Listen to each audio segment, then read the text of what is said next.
Pessoal, boa tarde, graça e paz, amém?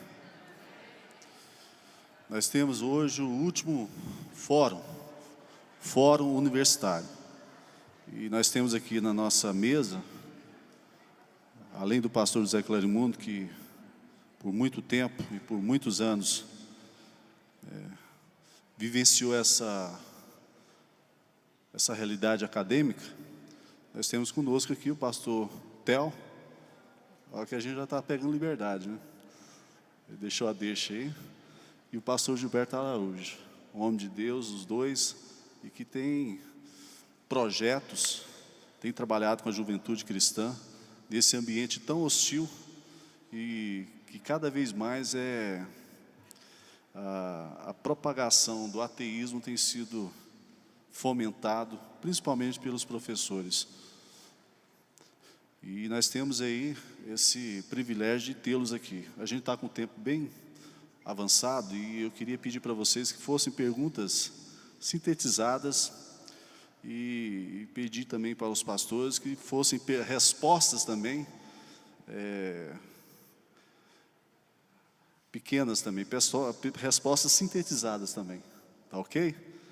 E aí já surge aqui duas perguntas, mas eu queria antes disso passar para o pastor Clarimundo uma palavrinha de cada um deles em relação ao que está sendo feito e a realidade de trabalhos que eles estão desempenhando nessa realidade de uma universidade hoje, em nossos dias, para a gente começar com as perguntas. Bem, eu quero quase que repetir o que disse ontem. Parabéns a vocês por estarem aqui, participando deste fórum. Muito importante isso. E também cumprimentar os componentes aqui da mesa por este privilégio que vocês nos dão de tê-los aqui conosco e de vocês poderem falar a palavra de Deus para esses jovens. Deus abençoe a vocês, prossigam e que Deus continue a usá-los sempre, mais e mais, para a glória de Deus, para que a igreja, o corpo vivo de Cristo, cresça sempre em conhecimento e assim esteja sempre preparado para dar ao mundo a razão da fé. Amém?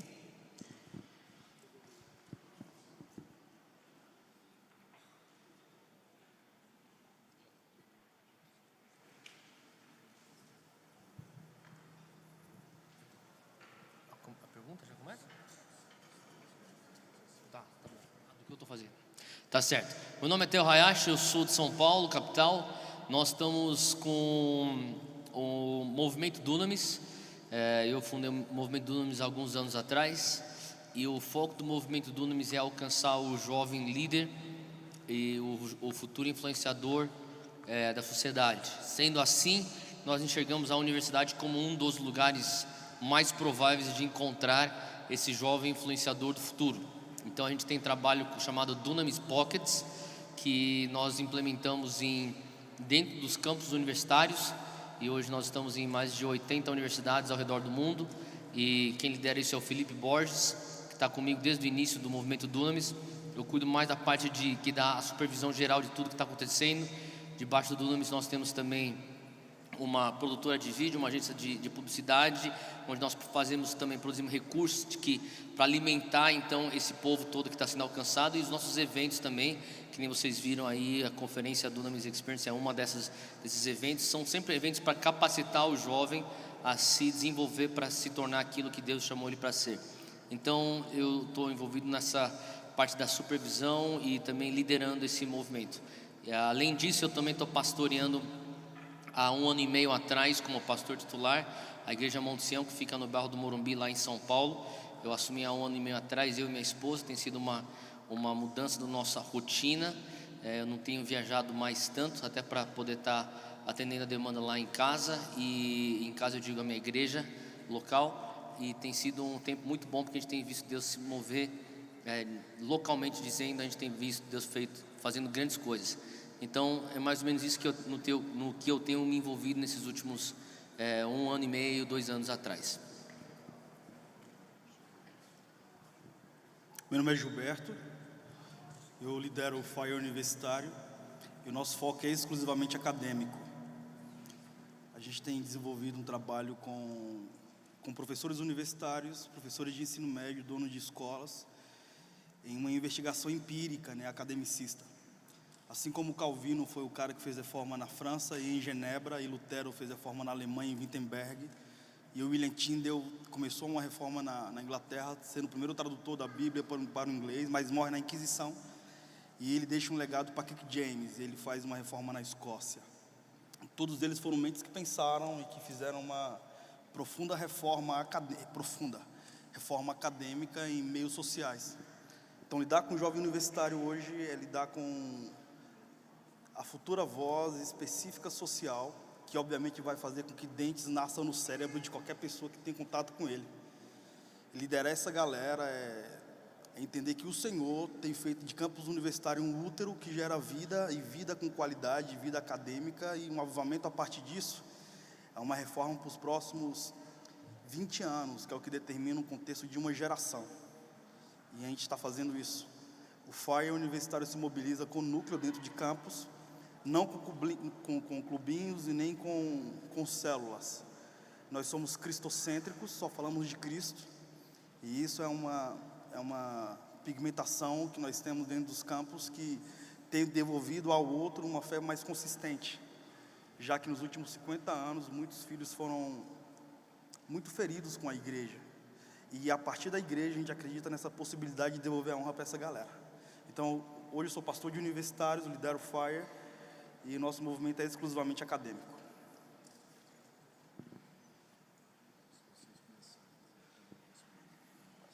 Pode começar. Tá. Vieram duas perguntas aqui, eu vou responder essa aqui, falando assim: por que a ciência quer provar que Deus não existe? Eu tenho minha opinião quanto a isso, não acho que o que eu vou falar aqui é a verdade absoluta, mas eu acho assim que, obviamente, tem um lado espiritual para a coisa. Eu diria assim que a coisa que mais me preocupa em a ciência querer provar para nós que Deus não existe é o fato que, além das divergências na leitura dos fósseis, que a gente não quero entrar nessa questão da apologética em si, que eu creio que existem suficientes provas que a Bíblia, provas científicas que a Bíblia fala em relação ao criacionismo é verdade. Eu não vou entrar nesse mérito da questão, mas eu acho que uma das coisas mais devastadoras da teoria da evolução em si é que ela anula, que nem está escrito nessa pergunta, que Deus existe, ou anula o fato que existe um Criador. E por que eu acho que isso é devastador? Eu acho que isso é perigosíssimo, porque uma vez que se anula um Criador, você passa a se olhar como um acidente, ou você é uma consequência de uma série de coincidências que culminou então na tua existência hoje. Ao passo que, se você for olhar para o Criador, se houve um Criador, houve então um desenho, e eu acho que é isso que a gente tem que focar. Se houve então um desenho, houve um propósito para o desenho. Se existe um propósito para o desenho, existe a questão da prestação de contas. Se você tem que prestar contas, obviamente você deve uma explicação. E como eu disse hoje à tarde, existe um dito popular que diz: quem não deve não teme, em outras palavras, quem deve teme. E já que você deve explicação, você tem que ter um temor. E se não existe um débito de explicação, não existe espaço para temor. Se não existe espaço para temor de Deus, não existe então o início da sabedoria. A palavra de Deus fala que o princípio da sabedoria é o temor de Deus. Então você tem uma sociedade que vive sem nenhum valor pela sabedoria de Deus. Então eu acho que uma das coisas mais devastadoras em relação a esse pensamento que Deus não existe é justamente a anulação de um Criador, que anula o desenho, que anula o propósito, que anula a prestação de contas, que anula então o temor de Deus, e que finalmente anula a sabedoria, cujo princípio é o temor de Deus. Então eu acho que tem muito a ver com oriundo, obviamente existem o âmbito espiritual, existe a guerra, o nível da guerra espiritual contra essa questão, mas eu acho que o ser humano não gosta de ter que prestar contas, e eu creio que tem um pouco a ver com isso também. Então hoje existe um movimento humanista que relativiza tudo, e eu creio que tem muito a ver com eu não preciso prestar contas. Então, para responder a pergunta é isso. E de contrapartida, eu creio que a melhor maneira de nós combatermos isso, e eu não sou contra a apologética, eu não sou contra você entrar em debates para provar aquilo que a ciência também te dá o respaldo, mas eu creio que se nós vivermos vidas com propósito, de uma maneira sábia, intencional, de uma maneira que nós estaremos sendo bons mordomos daquilo que Deus nos dá. Acho que isso aí é o maior testemunho, é a maior força, é a maior voz.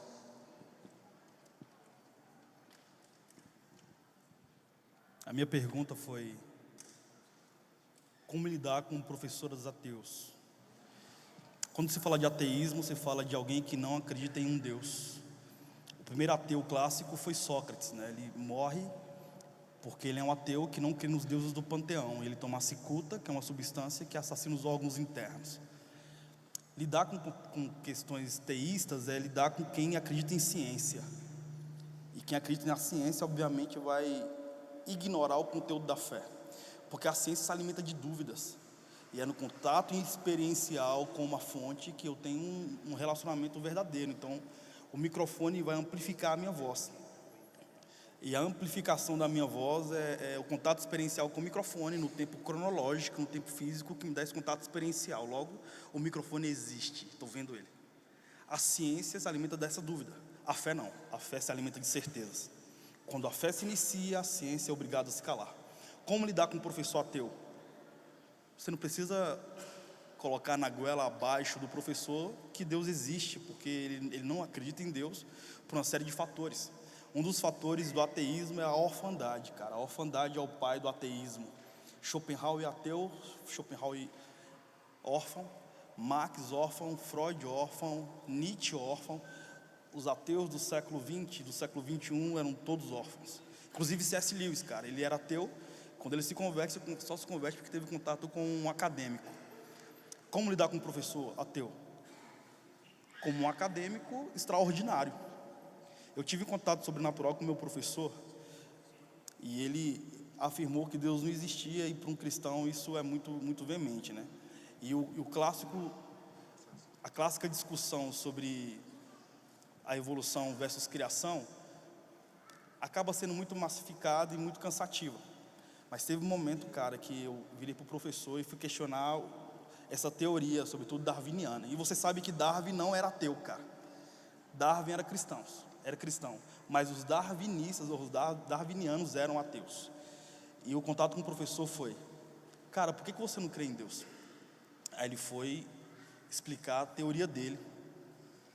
E após uma explicação muito acadêmica, eu perguntei para ele, quase chorando, cara, porque eu senti o Espírito Santo na sala de aula e tive reações sobrenaturais. Eu falei: por que nessa madrugada, às 3 horas da manhã, você estava com remédio pronto para engolir, e você pensou em suicídio? E o professor lacrimejou e falou: como é que você sabe disso, cara? Aí eu falei: foi Jesus que você não crê que revelou. E esse contato foi tão profundo, foi isso que ativou o ministério com universitários, na verdade. Depois eu descobri que o professor ele era um missionário, e ele é negro, e o contexto dele antropológico, né, o cara que investiga a cultura e vive a partir desse conteúdo cultural, ele não vai quebrar princípios culturais. E ele e a noiva dele tinham portas abertas para a África. E a esposa dele é loira e ele negro, afrodescendente. Pela pigmentação da pele dele, as portas africanas estavam abertas e escancaradas. E ele decidiu não ir por isso. E ele afirmou: por que eu, cara, sendo negro, posso entrar e a minha esposa não? E aí a esposa dele, a noiva dele, aliás, se separa dele, e ele prioriza a vida acadêmica. E o maior arrependimento dele foi ter perdido o amor da vida dele. Logo, a partir desse contato, cara, ele entra em uma pigmentação muito cética. Aí ele se torna um ateu. Então você só pode lidar com um professor ateu se você for um acadêmico nato. E o discurso que tenho com os estudantes de ensino médio é: não é possível um estudante de ensino médio ser ateu. É impossível. Porque o ateu, ele se envolve em condições empíricas, experienciais. Ele é agnosticista. Então ele se alimenta da ciência. E ciência científica. Ciência científica porque está a partir de um ensinamento que não é médio, é investigativo e underground subterrâneo. Ele tem que ser um cara que forma teses. O cara do ensino médio é no máximo um cético, justamente porque ele não toca ensino acadêmico, ele toca ensino médio, por isso que ele é médio.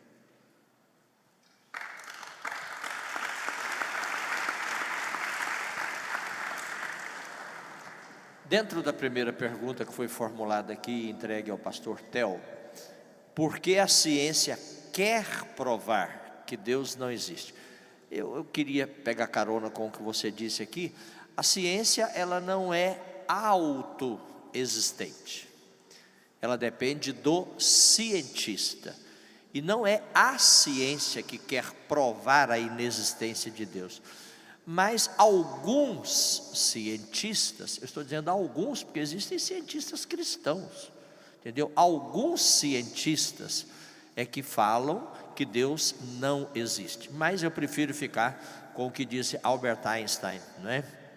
É melhor você viver pensando que Deus não existe e depois da morte, é melhor você viver pensando que Deus existe e após a morte descobrir que Ele não existe, do que você viver pensando que Ele não existe e depois da morte ter que enfrentá-lo. É uma coisa, não? Bom, então tá aí. Tá ok? Obrigado. Tem uma pergunta aqui: é pecado beber bebida alcoólica mesmo sem se embriagar? Eu gostei daquela colocação que o pastor Theo fez hoje de manhã aqui, quando estava falando acerca do seu amigo, aquele advogado e tal. Quando o pastor Theo disse o seguinte: olha, por que não me interessa o pecado? Por que não me interessa o erro? Por que não me interessa o mal? Porque eu sou tão apaixonado por Jesus Cristo, entendeu? Eu amo tanto o Senhor Jesus Cristo, que nada me atrai mais do que o Senhor Jesus Cristo. E se Ele me atrai com tal intensidade, entendeu? Me interessa muito viver o Evangelho de Cristo, a palavra de Cristo. Então, Cristo para mim está acima do adultério, da fornicação, da bebida alcoólica, etc, etc, etc.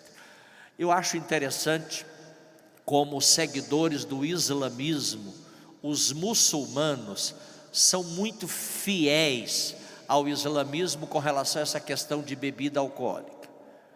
Quando empresas árabes financiam determinados eventos, o esporte, por exemplo, uma escuderia, o piloto, mesmo vencendo uma corrida, ele não pode abrir uma champanhe.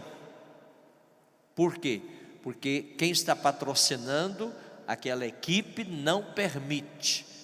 Agora, e nós como cristãos, por que fazermos determinadas concessões? Se a gente pegar os ensinamentos do Antigo Testamento, o nazireu não podia nem comer uva, nem beber vinho e uma série de coisas. Mas a gente às vezes quer dizer o seguinte: olha, se não for pecado eu vou beber. Agora, se o senhor disser que é pecado, aí então eu não vou beber.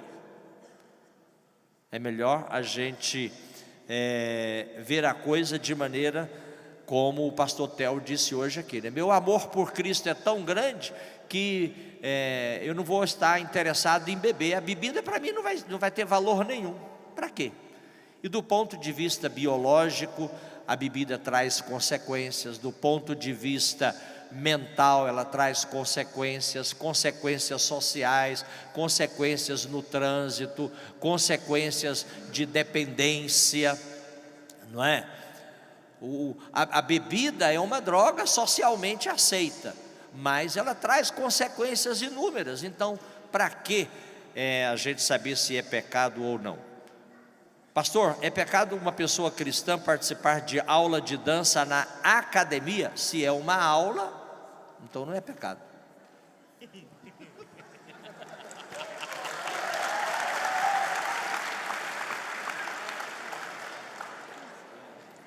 chegou uma aqui, tem bastante pergunta. Deixa eu ver.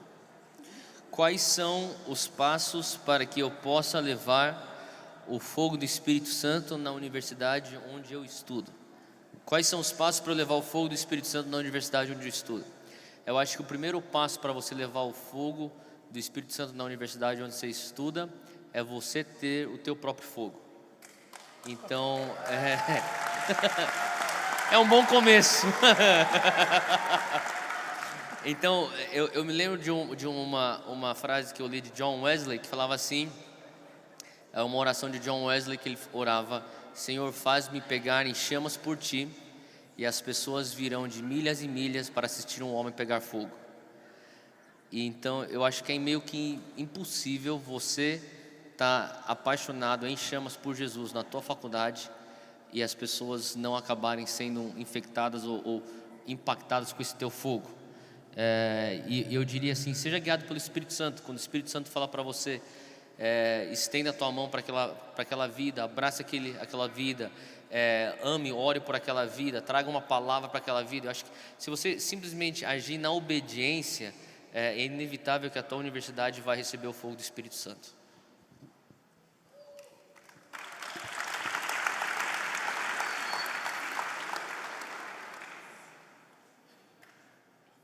Tem uma pergunta aqui. Como evangelizar jovens ateus? Dê dicas e estratégias, se possível. A maior dica para você evangelizar um ateu é você sendo amigo dele. Aí tem uma frase de Billy Graham que é extraordinária, que diz: a cada 100 homens, um lerá a Bíblia. Os outros 99 lerá o cristão que existe em você.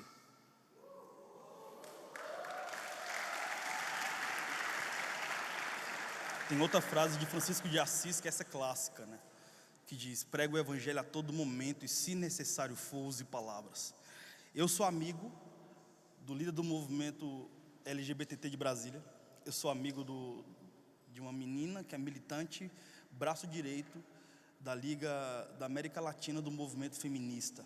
Eu estava em Machu Picchu, subindo ao sítio arqueológico de Machu Picchu, em Cusco, e conheci uma das cabeças dos direitos humanos da ONU, que também é feminista e é casada com um hétero, né? Ela é hétero. E o maior relacionamento de evangelismo é você estar junto com essa galera. A pergunta é para ateus. Então, para que você entenda o que é um ateu, o ateu é um cara profundamente intelectual, cara. Inclusive, Stephen Hawking, o cara que devaneia sobre o buraco negro, inclusive está rolando até o filme dele, né, A Teoria de Tudo. Ele é ateu por ser um físico e hoje ele ocupa a cadeira de Isaac Newton em Cambridge. E toda a evidência que ele traz sobre ateísmo é porque ele não tem nenhum amigo cristão, cara. A esposa dele era uma cristã, mas foi influenciada por esse ateísmo dele. E ela não conseguiu influenciá-lo. Sem o fogo, se você não tiver vida, não é possível gerar vida em ambiente de morte. Porque, na boa, trevas não assusta trevas, mas luz clareia o caos que está na escuridão. Então, se você for luz, cara, e você simplesmente ser amigo dessa pessoa, pode ter certeza que você vai influenciá-lo se você tiver o fogo.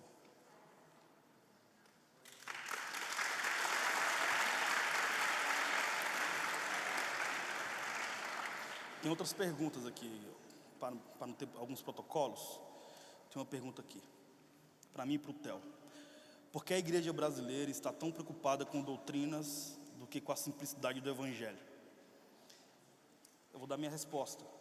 Eu acho que essa pergunta não cabe a um fórum universitário, porque cabe a um conceito doutrinário, né? Eu respeito os pais na fé, e diante das doutrinas que os pais na fé desenvolvem, eu abaixo a cabeça. E honro, né, os pais na fé.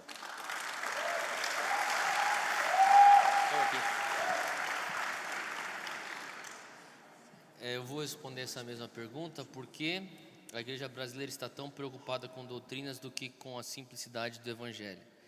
Eu acho que essa pergunta, desculpa para quem fez, acho que está mal feita. Porque a Bíblia é doutrina, tá? Então, a Bíblia é doutrina, e a Bíblia fala de uma doutrina de um evangelho que é simples. Então, acho que se a pergunta for, então, por que a igreja brasileira está tão preocupada com usos e costumes e assim por diante, ao invés do que a simplicidade do Evangelho, eu imagino que todos nós corremos esse risco, e é algo que nós temos que sempre nos preocupar, para a gente sempre se manter focado na essência. Existe a simplicidade do Evangelho, que eu lembro que uma vez um missionário que hoje é meu amigo, mas na época que eu conheci ele, ele era uma lenda na Jocum. Quando eu conheci ele, eu tinha, continuo com o maior respeito, mas eu tinha uma admiração como se uma pessoa que fosse inatingível. E no final das contas a gente acabou dividindo um quarto numa base missionária por 3 meses. E eu vi que ele era um ser humano que nem eu. Acordava de manhã, ia para o banheiro, tomava banho, usava roupa que nem eu. Ele era um homem normal. E ele foi um homem que ficou 9 meses preso pela fé dele no Irã, sendo torturado todos os dias, porque ele pregou o Evangelho num lugar onde era proibido ele pregar o Evangelho. E ele perseverou naquele processo todo, mesmo em meio a torturas. E no final do processo dele de 9 meses na cadeia, numa cadeia subterrânea no Irã, todos os soldados que estavam guardando eles tinham se convertido por conta do testemunho de vida dele, de orar pelos seus torturadores todos os dias em Farsi, que era a língua deles, e que eles entendiam ele orando por eles. E o nome dele é Dan Bauman. E o Dan Bauman, eu lembro que quando eu estava me despedindo nesse tempo dele, ele falou para mim assim: Theo, nunca se esqueça da simplicidade do Evangelho. E ele falou assim: é isso que tem me mantido norteado todos esses anos, e foi o que me ajudou a sobreviver os 9 meses de tortura na cadeia. E ele falou assim: a simplicidade do Evangelho são 2 coisas apenas: ame a Deus e ame pessoas. Só isso.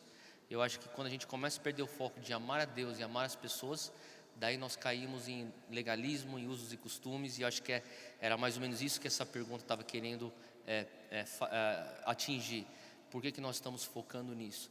Porque nós temos que constantemente, nós como indivíduos, focarmos e tomarmos cuidado de nós não sairmos da essência do Evangelho, que é amar a Deus e amar pessoas.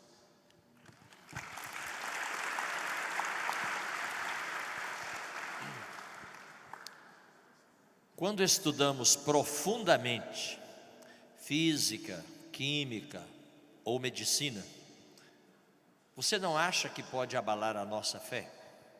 Não, acho que não. E vou dar exemplos. Aqui em nossa igreja nós temos pastor formado em física, é físico, formado em universidade federal, trabalha em empresa multinacional e é pastor da igreja, trabalha comigo. Inclusive é até parente do pastor André.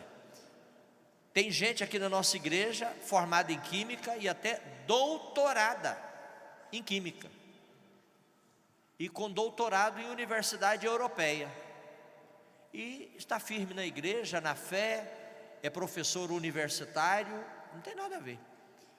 Medicina, tem vários médicos na nossa igreja e vários acadêmicos de medicina. Eu me lembro que há uns 10 anos atrás eu disse: olha, vamos orar para Deus abençoar os jovens da nossa igreja para eles fazerem medicina, porque aqui tem gente formada em história, geografia, odontologia, economia, contabilidade, física, química, etc, etc, etc, mas a juventude ainda não se despertou para a medicina. E oramos, e hoje tem vários médicos na nossa igreja e vários acadêmicos de medicina e estão firmes na fé. Então não é o fato da pessoa se aprofundar em um determinado conhecimento científico que automaticamente isso vai abalar a fé da pessoa. Essa não é a questão.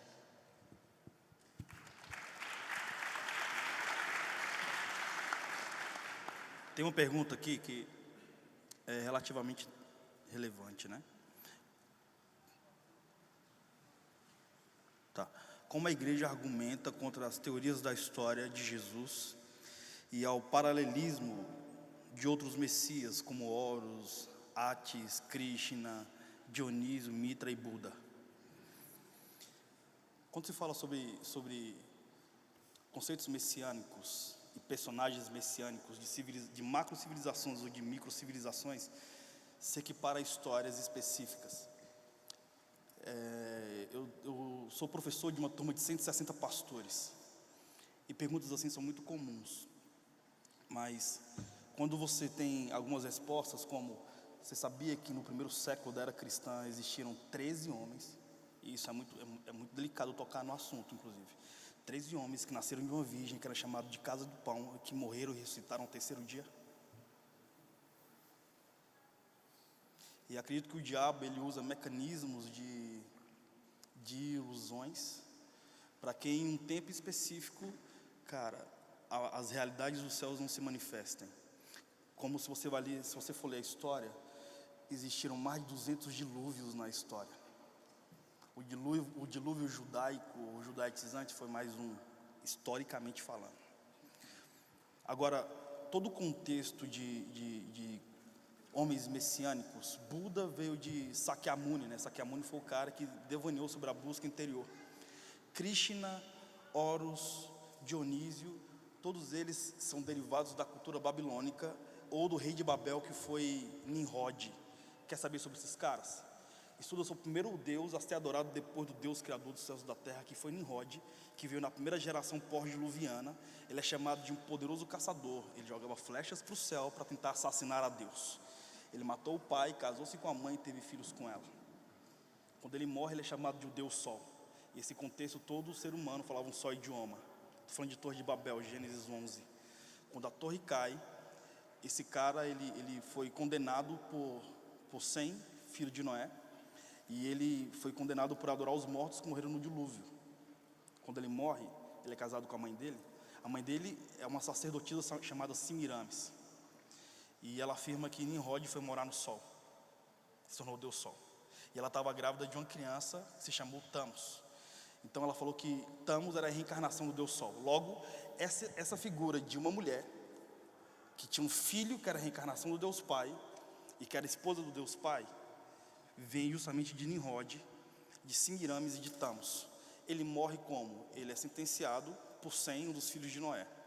Isso é história, não é nem história judaica, é a história do mundo mesopotâmico. Pra você ter uma noção, quando Deus afirma para Arão construir o tabernáculo, em conceito de Moisés, ele ordena que a porta do tabernáculo seja de frente para o leste, para os sacerdotes entrarem de costas para o Deus Sol, ou para o Sol. Então, resumindo essa pergunta em uma só frase, muitos homens vieram ao longo da história e foram íntimos na arte de pensar. Sócrates foi o cara que disse quem somos, porque viemos e para onde vamos. Platão, pai das relações sociopolíticas. Sakyamuni Buda, o cara que pesquisou sobre a cura interior. Mas um cara que nasce no curral, ele nunca escreveu um livro, não sabe se ele falava um outro idioma. Ele nasce em uma temporada autocrática ditatorial. Esse cara morre e divide a história. A história já comprova que ele é o Messias. Foi o único ser da humanidade que teve poder existencial para dividir um calendário no meio.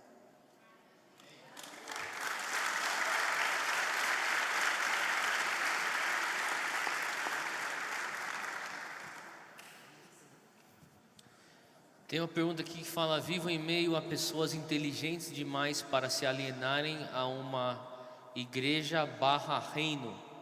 Como falar de Deus a pessoas tão fechadas a isso? Primeiro, eu acho que uma pessoa que é inteligente demais não vai se alienar do reino de Deus. Porque se você for inteligente demais, você vai estar entendendo que o plano do reino de Deus é algo que é completamente lógico e essencial para a tua existência, para você viver de maneira plena o que você foi chamado a fazer aqui na Terra. Eu primeiro questionaria se o teu conceito de pessoa inteligente realmente é uma pessoa inteligente. Talvez seria uma pessoa que está com preconceito, ou talvez seja uma pessoa que vê maus exemplos ao seu redor quando se diz respeito a pessoas que vivem o reino e igreja. Então, como lidar com isso? Eu vou dar uma resposta bem simples. Eu acho que lidar com isso é você amar essa pessoa, porque assim como já foi dito aqui nesse fórum, talvez você vai ser a única Bíblia que essa pessoa vai ter. Eu acho que o amor, ele derruba os preconceitos. E eu acho que hoje, em meio a tantas pessoas falando que existe preconceito da igreja evangélica para diversos grupos, e eu mesmo assim eu não vou aqui defender a igreja evangélica, porque a igreja evangélica não precisa que eu ficar defendendo ela, mas eu digo que tem muito preconceito contra os evangélicos. Então existe um estereótipo formado do que é um evangélico, do que é um crente, como que ele pensa, como que ele age. E muitas vezes você amando, o teu amor vai desmoronar e vai desmontar esses preconceitos. E eu diria que a maneira como você lida com esse tipo de pessoas que estão fechadas a isso é amar. São inúmeras as vezes que eu vi pessoas que não entenderam o porquê que eu abri mão de tudo que eu abri para estar hoje no ministério. Me criticaram, mas no momento de suas crises eu sei que eu fui um dos primeiros telefonemas que eles fizeram, porque eles sabiam, ora por mim. Aquele momento que eu passei por crise anterior a essa, você esteve lá para mim, para me escutar. E eu diria assim, tem um trecho na palavra que diz que Jesus saiu pela Galileia, curando enfermos, expulsando demônios e fazendo bem. Eu acho que a gente conseguiu ser mestre em curar enfermos, expulsar demônios, mas às vezes falta nós cristãos simplesmente fazermos o bem. Talvez a coisa mais espiritual para você hoje é você aprender a ser um gente boa. Seja gente boa, cara. Tipo, que os teus amigos mundanos encontrem em você um cara legal, um cara que ama, um cara que não julga. Tá ligado? Antes de você falar as suas convicções, que eles venham encontrar em você um abraço. Eu acho que isso não quer dizer que você está abrindo mão das suas convicções. Isso não está querendo dizer que você está deixando de ser cristão. Simplesmente seja gente boa. Tem um amigo meu que ele tem no celular dele uma frase que eu acho engraçado, que ele clica, ele vê, é uma frase que está escrita assim: seja um ser humano legal. Às vezes falta isso, porque infelizmente hoje o mundo vê o evangélico como um ser humano que não é tão legal, é um pouco intolerante, é um pouco ardido demais, e a gente tem que voltar à simplicidade do evangelho que a gente estava falando, amar pessoas e amar Jesus.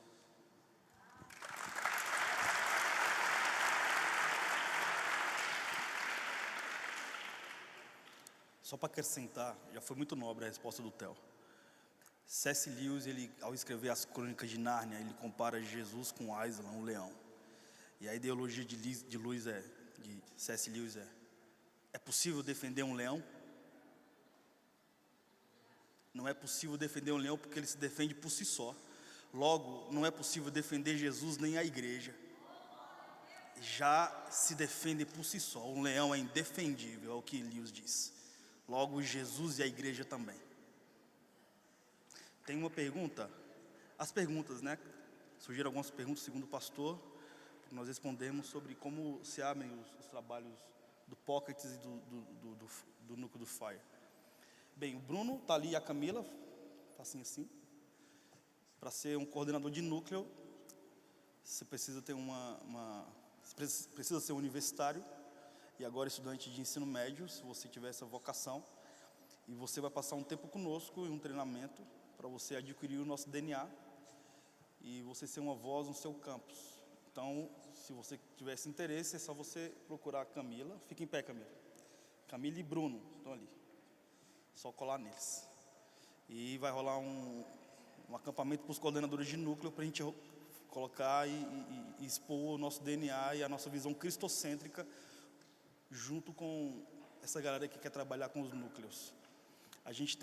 Nós temos núcleos em 6 países da América do Sul e em 180 universidades, e isso traz um peso de responsabilidade, né? Hoje o nosso grito com Brasília é: igreja, nos assuma, porque nós somos um mordomo com a bandeja na mão, servindo o reino e a igreja dentro dos campos universitários, e só fazemos isso porque senhoras e homens que nem ler sabiam oraram para que o Senhor desenvolvesse um trabalho nos campos universitários.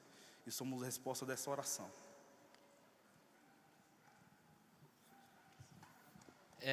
Para você abrir um Dunamis Pockets na tua universidade, vai lá no nosso site www.idunamis.org, ou vai no site direto do Dunamis, dunamispockets.org, e você vai preencher lá toda a ficha de cadastro. Eles vão estar entrando em contato com você e eles te dão as diretrizes do trâmite todo. Envolve também, que nem o Gilberto falou, do ministério deles, nosso também envolve essa parte de treinamento e equipar e tudo mais. Vocês podem conhecer mais no nosso site. Os pastores de hoje estão preparados para uma juventude cada vez mais preparada intelectualmente? Com certeza. Com certeza. E aqui vocês têm exemplos aqui na própria mesa aqui, ó.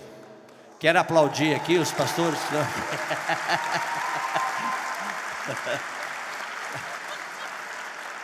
Não subestime os pastores de hoje, viu?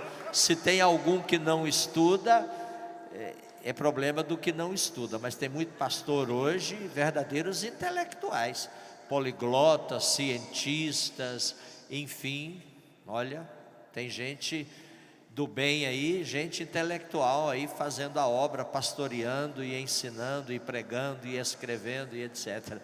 E você é convidado também a ser pastor. Se alguém deseja o episcopado, excelente obra deseja, então vem ajudar a gente.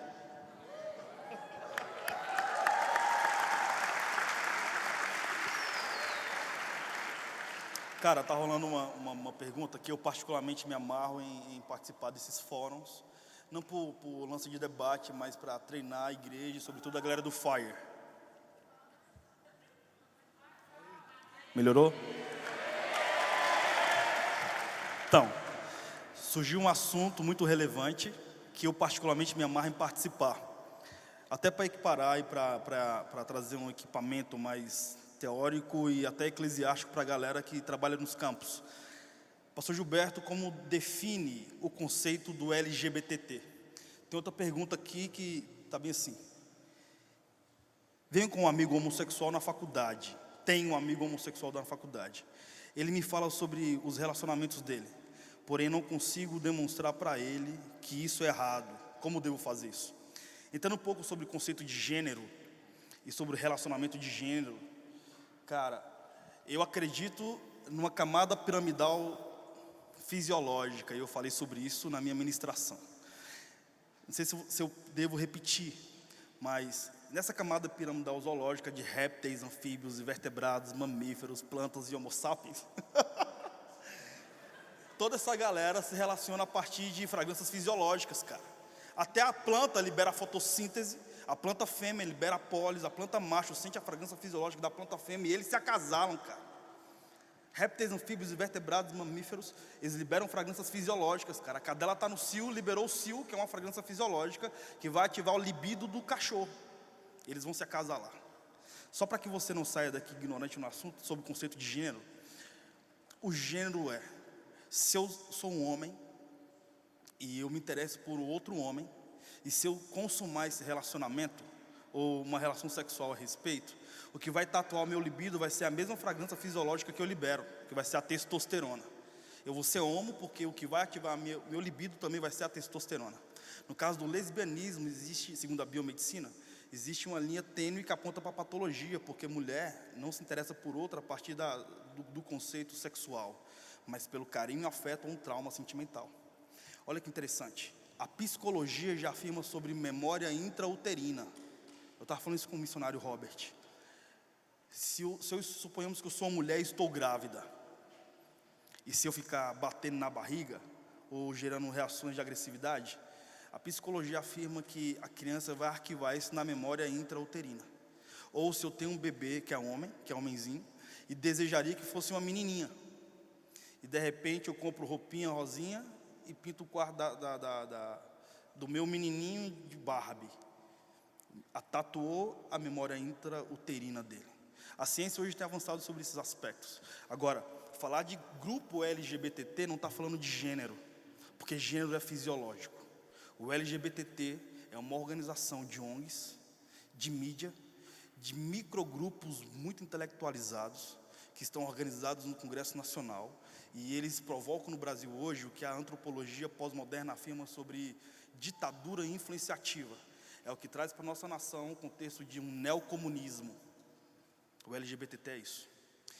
E só para finalizar a minha fala, para que você entenda o conceito do LGBTT e o gênero, após o Brasil bater o martelo de que nós sitiaríamos a Copa de 2014 e as Olimpíadas de 2016, nós começamos a preparar a banheira para o gringo tomar banho nela. Então todo o besterol americano e europeu foi preparado para que o gringo se adaptasse às realidades culturais do Brasil. Se você prestar atenção, na minha época de escola, eu ainda estou na casa dos 20, né? Eu estou com 29 anos. Na minha época de escola, o Congresso Nacional quis liberar as camisinhas. O próprio Congresso Nacional decidiu e percebeu que isso iria deixar como conceito precoce a iniciação sexual do jovem. Hoje não. Onde eu quero chegar com isso? que quando descobriu que nós sitiaríamos eventos globais, eles colocaram no ego social, nessa crescente massa mediática, de que seria relevante nós adaptarmos a realidade da antropologia brasileira para realidades da Europa e dos Estados Unidos. Isso é o LGBTT. É um grupo específico que hoje tem uma organização internacional e que, inclusive, cara, a Alessandra, que foi alguém que cuidei no núcleo do FIRE, é a cabeça responsável por isso na América Latina. Ela escreve o discurso de John Williams, cara. E ela é muito intelectualizada. Quando ela fala sobre o conceito de gênero, ela fala de possíveis abusos que ela viveu, e isso provocou microtraumas, cara, psicológicos e emocionais, e ativou nela um conceito de gênero. Então ela começou a se interessar por outra sexualidade, ou ela começou a investigar isso, justamente pelo hedonismo herdado no Woodstock em 64, com sexo, droga e rock and roll, e foi evoluindo até chegar ao HIV, e foi evoluindo até chegar à liberação tão profunda a partir agora de conceitos de leis do Congresso Nacional, de avaliação do Supremo Tribunal Federal, com a liberação do casamento homossexual ou da união estável. Ou seja, é um grupo de muitas realidades sociais, jurídicas e existenciais que tem gerado o comportamento do LGBTT. Não sei se você está entendendo o que estou dizendo, mas o gênero é fragrância fisiológica. E sendo mais jovem, é o tesão. E o ruim é isso, porque no seu celular vai ter um WhatsApp de alguém te mostrando um vídeo, que vai ter essa palavra. Ou na sua faculdade, a pós-modernidade é um útero social e existencial que mais fala a respeito. Mas quando é falado na igreja, Por quê, cara? Porque a pós-modernidade não forma adultos, cara, forma pós-adolescentes, que domina todos os assuntos. Mas quando fala, sobretudo o conceito da eclésia, sobre fragrância fisiológica e sexualidade, nós somos muito meninos.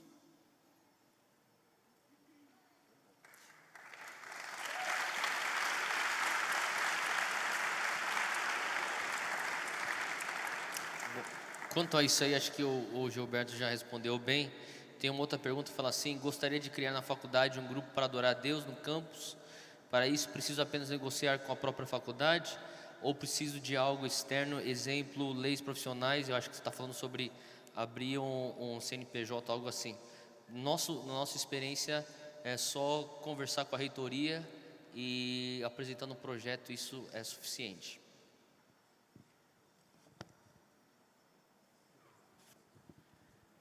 Tem aqui uma pergunta: demônios passam medo em pessoas por diversão?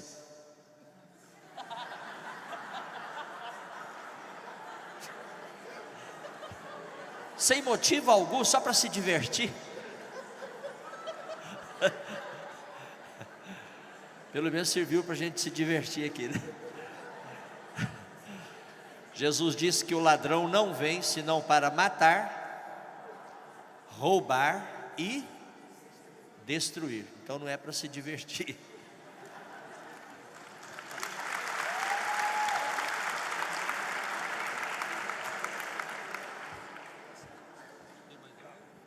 Essa aqui é legal, porque envolve história, então para mim é legal. Sobre os livros apócrifos, você considera algum deles que tem inspiração divina? Caso sim, por que não estão na Bíblia? Isso é uma pergunta e uma resposta acadêmica histórica. Você sabe que o Novo Testamento é a carta mais acadêmica da história. Você sabe que o primeiro autor do Novo Testamento é o apóstolo Paulo. Ele escreve a primeira obra dele em 70 depois de Cristo, justamente quando Jerusalém é saqueada pelos romanos. E o interessante é que no primeiro século, os primeiros cristãos liam 15 mil escritos.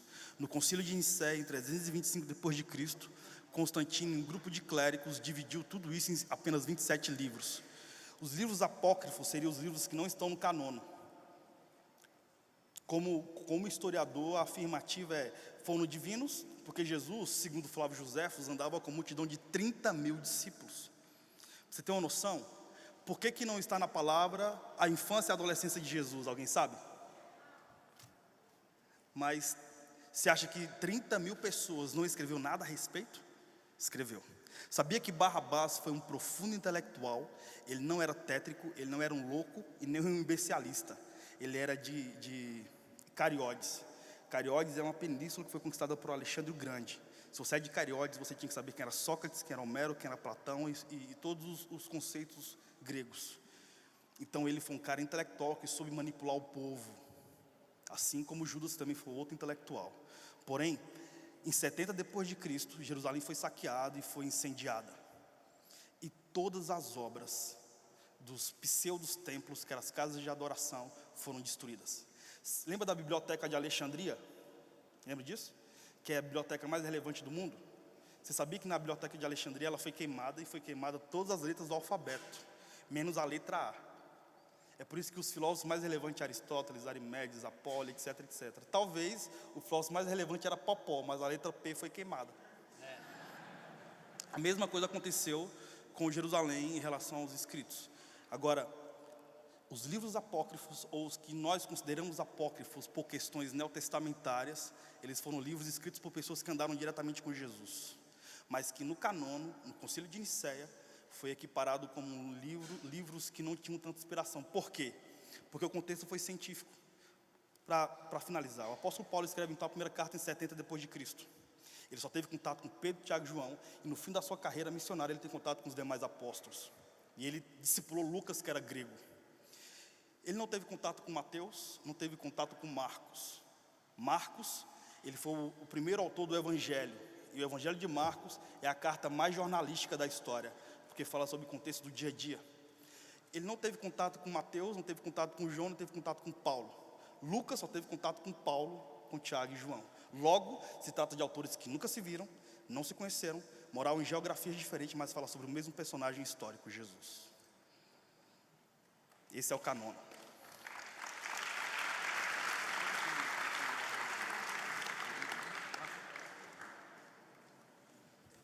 Tem uma pergunta aqui que eu vi que eu acho que é engraçada e eu vou responder.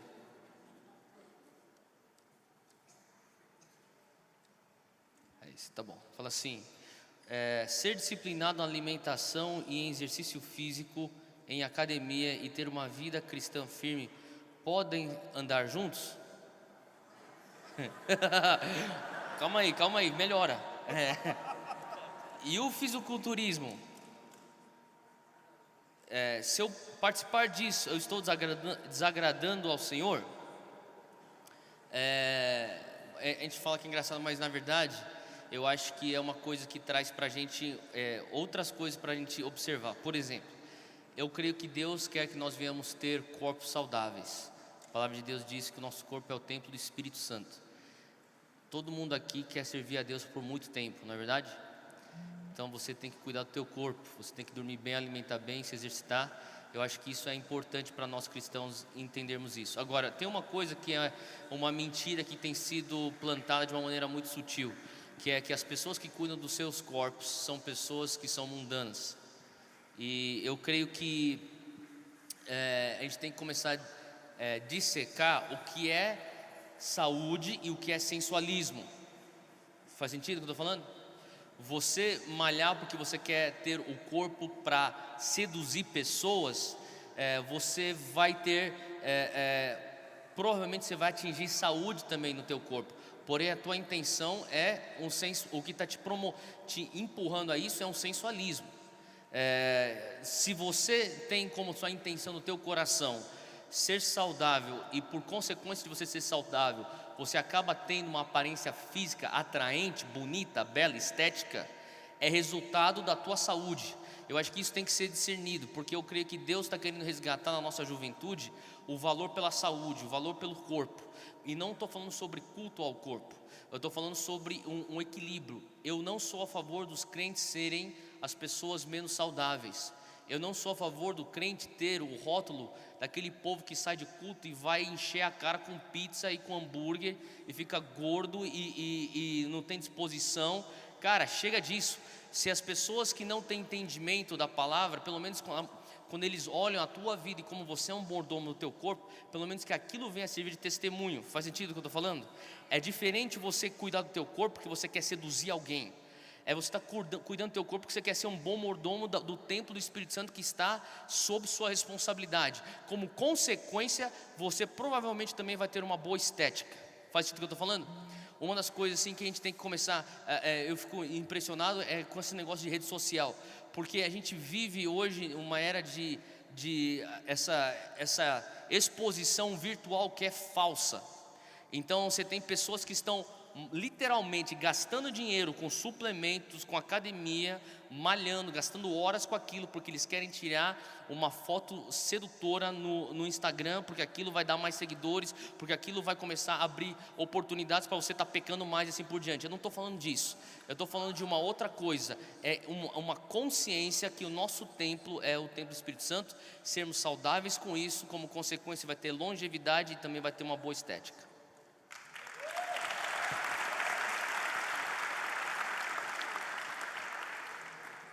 Muito bem. Quando se fala em buscar em primeiro lugar as coisas de Deus, como deve tratar ou como devo tratar o lado profissional? Segunda pergunta: como entender que chegou a hora, foi colocado aqui entre aspas, como entender que chegou a hora de deixar o trabalho secular para dedicar-se somente à obra de Deus? Lá no primeiro colofon de Mateus, encontramos Jesus ensinando sobre a importância do reino de Deus, que é mais importante do que qualquer outra coisa. Por isso ele disse: buscai, pois, em primeiro lugar o reino de Deus. As outras coisas, elas serão acrescentadas, como disse o Senhor Jesus. Como entender que chegou a hora de deixar o trabalho secular? Olha, é uma caminhada que você vai fazendo e chega o momento em que você às vezes deixa essa ou aquela atividade para se dedicar, digamos, exclusivamente ao ministério. Tá? Eu já trabalhei em muitas atividades, lecionando na universidade, fazendo direito, fazendo odontologia, fazendo tanta coisa nessa minha vida, mas eu tinha a certeza de que um dia eu seria pastor, de que eu estaria deixando a universidade, deixando o consultório odontológico, deixando a área do direito, para ser pastor, e sem nenhuma pressa, sem qualquer afoitamento. Eu fiquei esperando o tempo de Deus. A Bíblia diz que para tudo há tempo, e chegou o tempo, né? Então a minha orientação é que você não deixe o seu trabalho, não deixe a sua carreira de estudante, não deixe as coisas que Deus vai usar também, tá certo? Para a glória de Deus, e você vai ser uma bênção na vida de muitas outras pessoas, sem você abrir mão de tudo isso que Deus tem dado para você. Então continue sendo agricultor, fazendeiro, pecuarista, gente que trabalha no agronegócio, universitário, professor. Continue a sua vida, empresário, etc. Tá? E vai fazendo a obra de Deus. Foi dito aqui hoje que o seu consultório é um campo missionário. Por que não? Né? A sua empresa é um campo missionário. Por que não? E assim por diante. Agora, se você quer trabalhar de tempo integral mesmo, converse com o seu pastor e você vai com certeza receber a orientação acerca de todas essas coisas. Se você quer fazer a obra missionária, a sua igreja poderá enviar você, depois que você cumprir todas as exigências da igreja, que vai estar se fundamentando, como sempre, na palavra de Deus, a Bíblia Sagrada. Tá bom?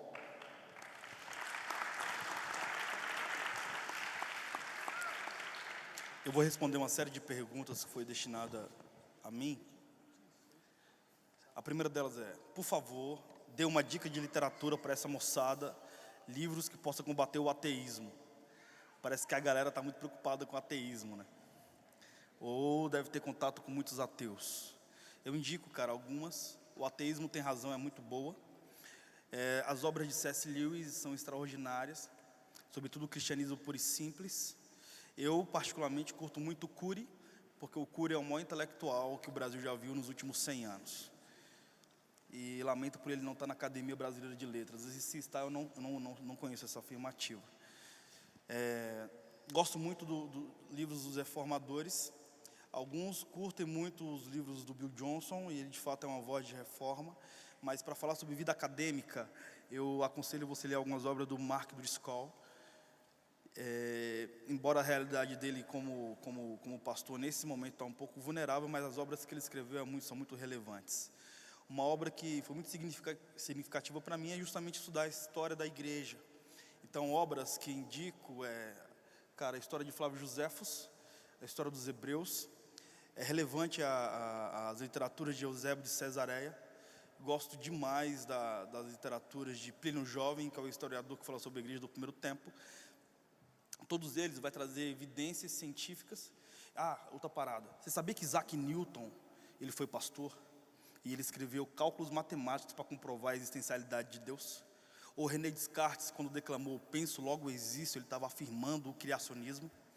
Obras desses caras evidenciam muitas evidencialidades sobre as escrituras em relação ao ateísmo.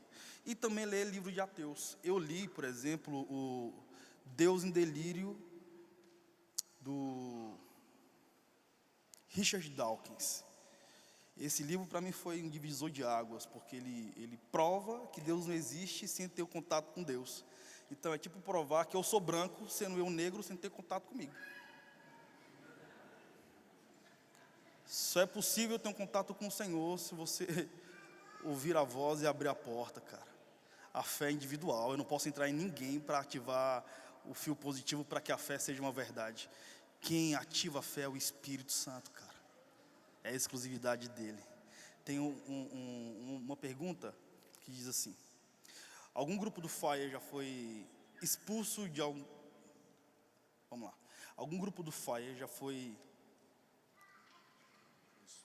expulso? Se nós já tivemos retaliação, fomos expulsos da faculdade. Eu acho que essa é a pergunta. Eu fui preso, cara. Eu me amarro, né?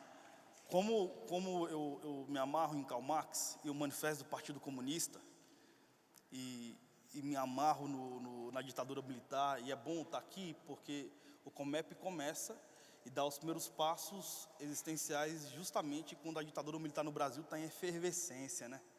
Então, me amarro na Uni, estava na conferência da Uni, e tem um personagem na Universidade de Brasília, porque a unha encravada da ditadura militar em relação a universitários foi em Brasília, porque a UNB está a 2 quilômetros do Congresso Nacional.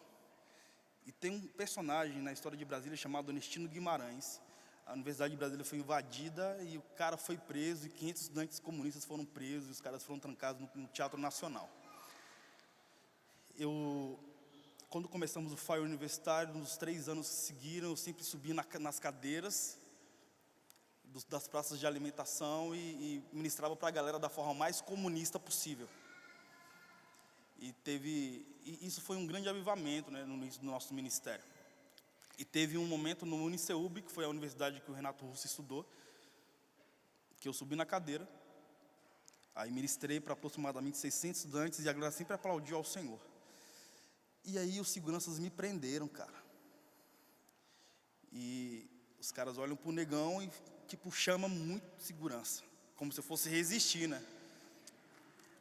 Aí ministrei e os seguranças falaram: cara, a gente vai te levar para uma salinha. E eu tô ligado que essa salinha é a salinha da correção. Porque eu nunca fui estudante do Uniceub, eu estudei numa faculdade particular e fiz algumas pós-graduações na UNB. E aí o cara me levou, cara. Quis me levar para a salinha e quis me levar para a DP.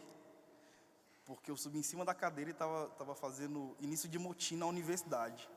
Aí eu falei para ele: cara, eu vou sim, mas só vou depois do núcleo. Pode me seguir, cara, não vou fugir não, vamos lá no núcleo. Cara, os seguranças, 6 seguranças foram atrás de mim no núcleo. Fizemos um núcleo, ministrei. E aí fui muito sensacionalista, né? Os caras atrás de mim e a galera, não estava entendendo porque os caras estavam na reunião. Os caras de terno e gravata, segurança, tudo negão forte.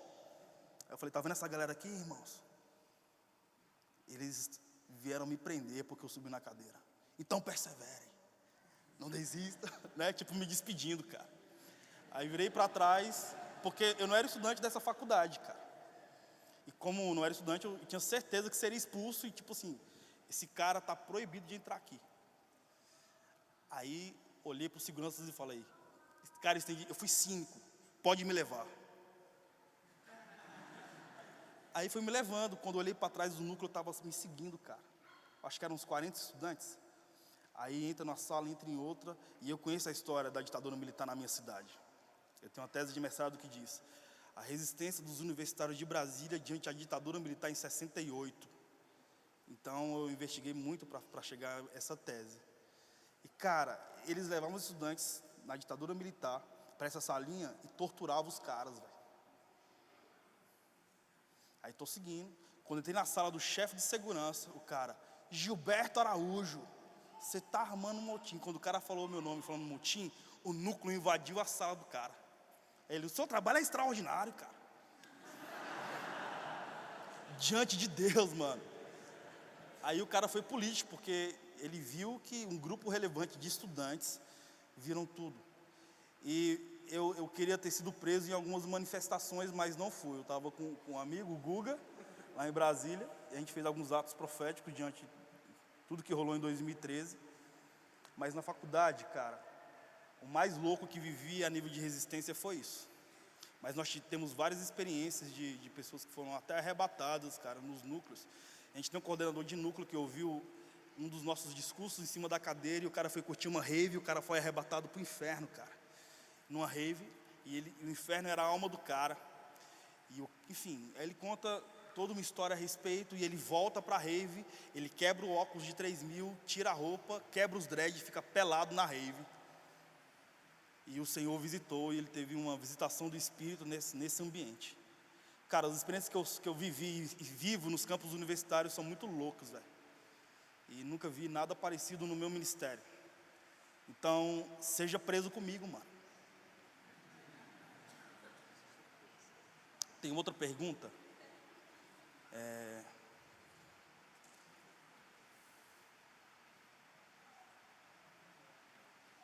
O que a igreja está fazendo para mudar questões dos desigrejados? O Theo é um pastor sênior de uma comunidade de fé e eu vou passar essa peteca para ele. O que a igreja está fazendo? Tá. O que a igreja está fazendo para mudar a questão dos desigrejados? Eu não posso responder pela igreja, mas eu posso responder pelo que eu penso e pelo que alguns que eu penso fazem. Eu acho que a questão do desigrejado é de ambos os lados. Eu acho que você tem cada caso tem que ser visto como um caso à parte. Tem o caso que eu acho que a igreja tem que entender que se ela não passar por suas transições e se tornar e zelar pela relevância no mundo pós-moderno, ela vai se tornar completamente irrelevante para o jovem.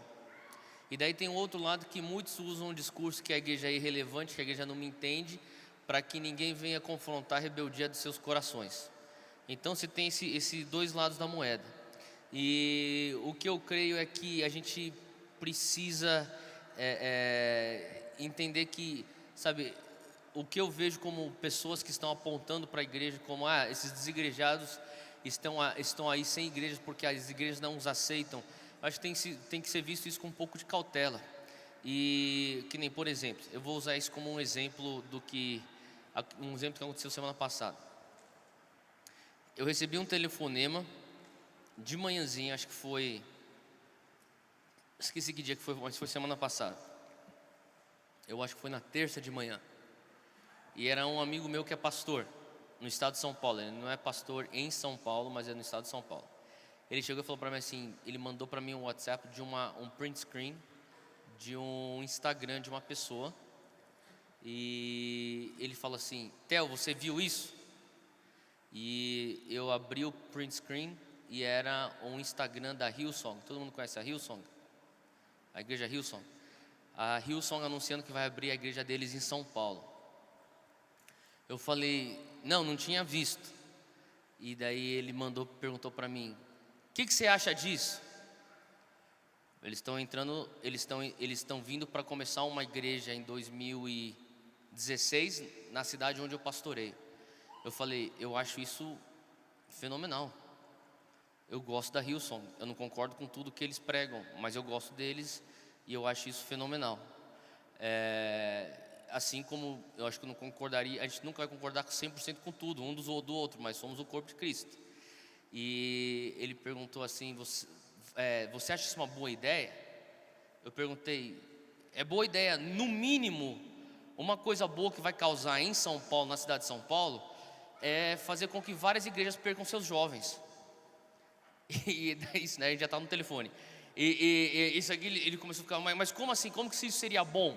Acho que ele estava esperando que eu metesse pau neles vindo na minha cidade. Eu falei assim, não, sabe o que vai acontecer? Eles vão vir com uma coisa que eles aprenderam, que deu sempre muito certo para eles, que é saber comunicar com o jovem do século 21, usando os meios que nós usamos todos os dias para qualquer outro tipo de comunicação, exceto quando nós vamos para a igreja, que é os meios de multimídia, é vídeo, é design, é a música, é a pregação, é o diálogo, é a maneira como nós enxergamos a questão social, o nosso papel dentro da sociedade, o nosso papel quanto à política, quanto a todas as outras questões. E eu falei assim, eu acho que é uma boa ideia que eles estão vindo aqui, que por mais que talvez alguns tenham diferentes opiniões se isso vai dar certo ou não, no mínimo, eles vão começar a instigar pastores que talvez estão um pouco, eu diria, rígidos na maneira de fazer as coisas há muito tempo, comecem a questionar e falar assim, será que nós temos que nos tornar um pouco mais relevantes a essa juventude? Porque o jovem mudou demais. Será que tem coisas que dá para a gente fazer que não vai ferir a nossa doutrina, não vai ferir os princípios doutrinários do Evangelho, mas que nós podemos talvez mudar e acoplar para que o jovem venha sentir com que aquilo lá é relevante a ele, e assim minimizarmos então o índice de jovens desigrejados? Esse é um lado da moeda. O outro lado da moeda é quando você tem uma igreja, e eu estou falando da igreja com I maiúsculo, eu não estou falando dessa igreja, eu sei que todo mundo que está aqui, nem todo mundo é dessa igreja, eu não estou falando da minha igreja, não estou falando da igreja do Gilberto, não estou falando de uma igreja específica, eu estou falando da igreja com I maiúsculo, a igreja de Jesus Cristo. Quando se tem um movimento na igreja de Jesus Cristo no Brasil, onde o foco é número apenas, e não o discipulado, e o número ser uma consequência do discipulado, você vai ter então uma geração de jovens do mimimi. Jovens que são melindrosos, que não aceitam correções, que não querem ter o caráter tratado, e ainda por cima, se nós temos um cristianismo que nós estamos constantemente alimentando um entretenimento gospel para eles ou para elas, jovens, você vai ter também então jovens muito rasos em sua fé. Então eu creio que existem esses dois lados. A necessidade da igreja se tornar mais relevante, entender o que quer dizer ser uma igreja no mundo pós-moderno, numa era de internet e de informação, e o jovem entender e ser inserido num contexto onde existe um discipulado genuinamente falando, onde o caráter é tratado, onde é zelado então a transformação genuína, para que ele venha sacrificar do seu ego e não simplesmente levantar a bandeira do desigrejado porque ele não conseguiu aceitar uma correção pastoral. Faz sentido o que eu estou falando, galera? Os dois lados, é isso que eu acho.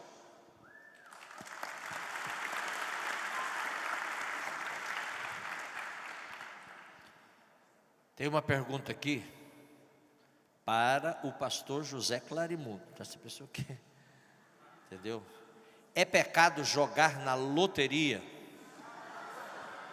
Olha, eu vou responder com uma frase que eu li um dia: tenha sorte, mas não dependa dela.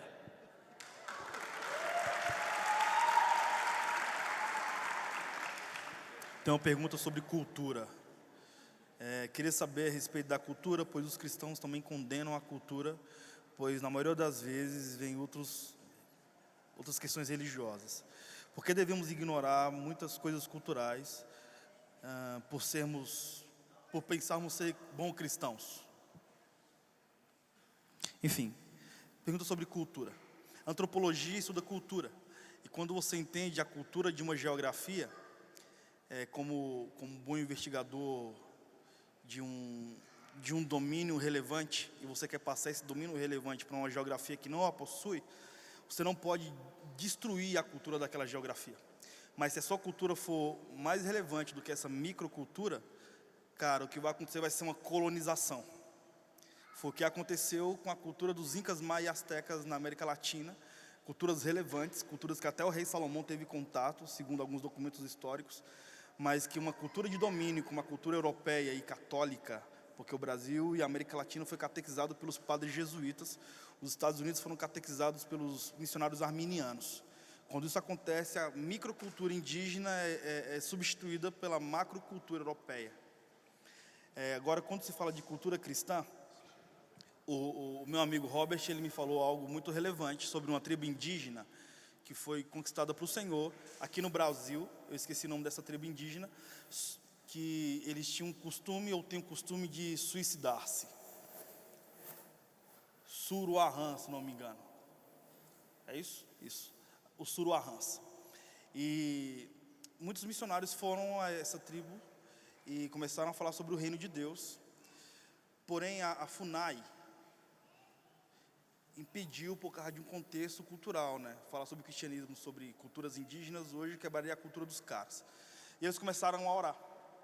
Até que muitos iam para uma determinada geografia para comer uma planta que contém conteúdos de veneno para suicidar-se. E quando eles chegaram nessa tribo, um índio forte, não sei se a história é exatamente essa, mas é mais ou menos isso. Um índio apareceu para eles, um índio forte e um índio branco, apareceu para essa tribo, dizendo que eles não precisavam suicidar-se. Quando voltaram para a sua tribo, os missionários começaram a pregar. E os índios que não suicidaram começaram a dizer: esse cara que vocês estão falando apareceu para mim. Jesus se personificou na cultura indígena para que uma cultura de morte fosse quebrada. A Bethel traz uma cultura de reino muito profunda. E o Theo, que tem um contato mais profundo com isso, poderia trazer para a igreja o contexto de visão transcultural a partir da cultura do reino em uma cultura carnal. Pode fazer isso, cara?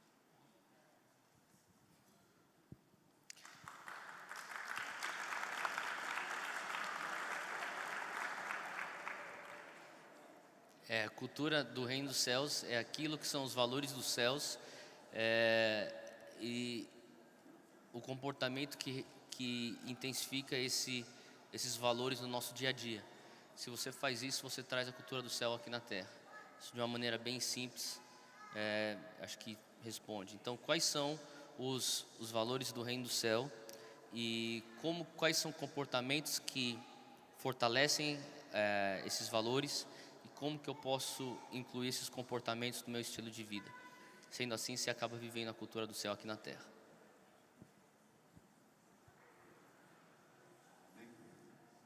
Vamos fechar uma palavrinha no final de cada um. Ok? Parabéns a vocês, universitários, e aqueles que querem um dia ingressar na universidade. É muito bom adquirir o conhecimento e saber usá-lo, sobretudo para a glória de Deus e o bem-estar do ser humano. Deus abençoe a vocês.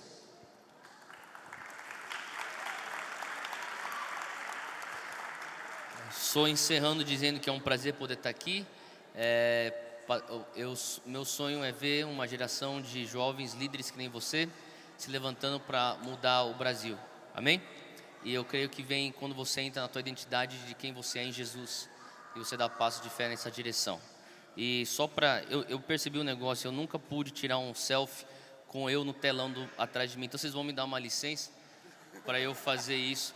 Põe a câmera em mim, por favor, se você puder. Dá para dar um zoom? Aê, olha só. Depois vocês podem ir lá no meu Instagram e vocês vão ver. Aê. Aê, valeu galera, prazer estar com vocês. Cara, é um prazer estar aqui. Eu acredito que o Senhor, Ele preparou o nosso tempo para provocar um profundo avivamento em campos universitários, cara. E nos próximos 5 anos a nossa nação vai se surpreender de muitos pensadores, muitos cientistas, homens que vão dominar a nossa cultura, que serão muito temerosos ao Senhor. E não está demorando, cara.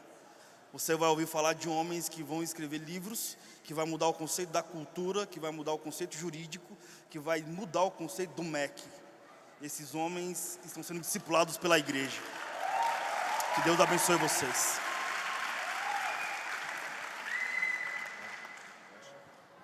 Amém? Vamos ficar de pé, vamos terminar orando, ok? Senhor, muito obrigado por essa reunião. Obrigado, Senhor, por permitir que o conhecimento que o Senhor tem nos dado fosse compartilhado, fosse esclarecido em alguns aspectos, Senhor. O Senhor continua abençoando a esses pastores, continua iluminando as mentes deles, para que eles possam continuar sendo esses referenciais para a geração de hoje, para a geração que os cercam, Senhor. Ó Senhor, nós te pedimos e te pedimos que o Senhor continue a acrescentar entendimento em nossas mentes, Pai. É o que eu te peço em nome de Jesus. Amém. Está terminado. Até às 18h30 então, hein, pessoal?